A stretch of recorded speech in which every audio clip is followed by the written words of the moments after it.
A couple of reviews of Doctor Who Season 8 from the DWRG. Firstly, from Alex Keaton on the 14th of the 10th, 2000. Season 8 is a season which has quite a great deal going for it because, first of all, it successfully introduces the Master, whose appearance is not only one of the most important scenes in the entire history of Doctor Who, but also one of my own favourite scenes, primarily because of Roger Delgado, who gives an excellent performance of great panache and brilliance. If there is one thing wrong with the Master, is that he's sorely overused. I just think it was totally unnecessary for him to be in it again after The Mind of Evil. I mean, around the time of Colony in Space, both his appearance and the music that accompanied him was tiresome and even ruining his whole image. As for the rest of the Doctor Who family, newcomers Joe Grant and Mike Yates show great potential from Scene 1, and the rest of the unit are all present and correct, as is the Doctor John Pertwee, who is still at best here from his frilly neck shirt to karate moves and gadgetry. Now we move on to the stories themselves, and one comment that can be justified by nearly any Doctor Who fan is that Season 7 was the best Pertwee season, so naturally Season 8 is bound to be a little disappointing. In fact, one way of describing Season 8 is by comparing it to a typical six-part story. It starts off well, namely Terror of the Autons is good at the end in the Daemons, but sags in the middle with The Mind of Evil, The Claws of Axos, and Colony in Space. For all of these stories, there are some good ideas present. They often are a little too heavily padded and lack originality in some cases, but are generally fairly enjoyable.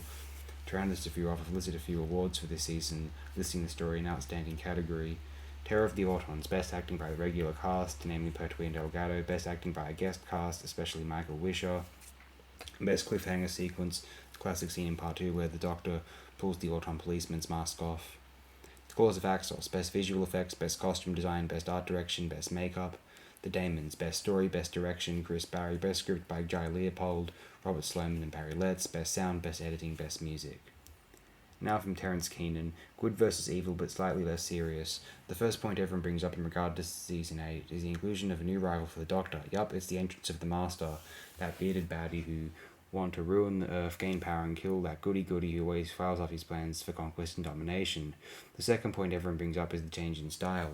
Mighty Lee Shaw is swapped for Flibber Tigibbet.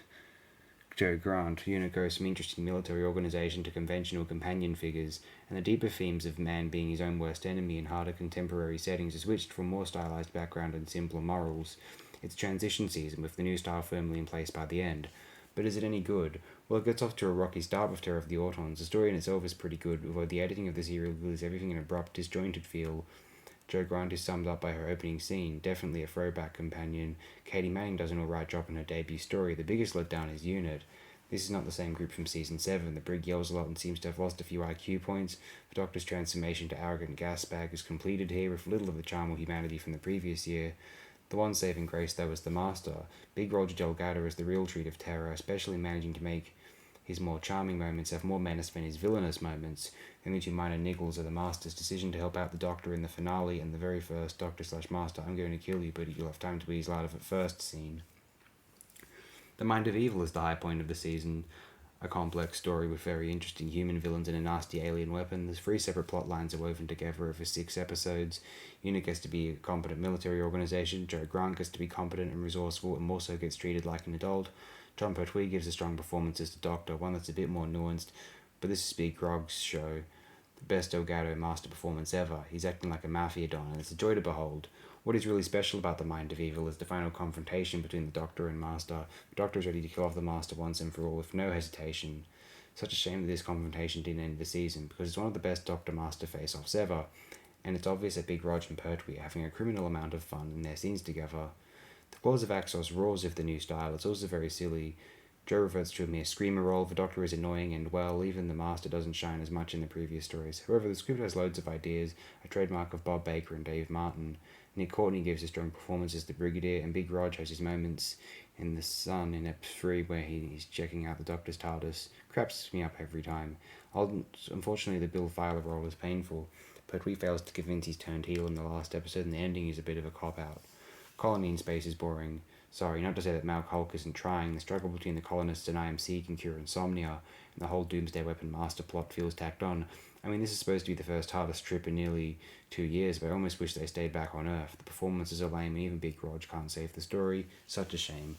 The last serial is our battle between good and evil, and there's the Daemons. I'm going to sound like a broken record, but it's still complete bollocks if a stupendously dumb ending, yet watchable and enjoyable, and it's so bad it's good. True twin dilemma sort of way. any sense of the Doctor-Master rivalry being interesting is destroyed by that final moment when Big Rog is driven off and is booed by the folks of Devil's End. The Master becomes another boo-hiss villain.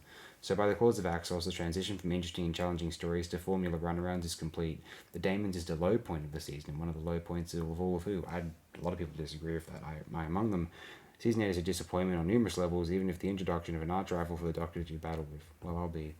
Thanks, everyone. I appreciate it immensely. Tune in next time, I guess.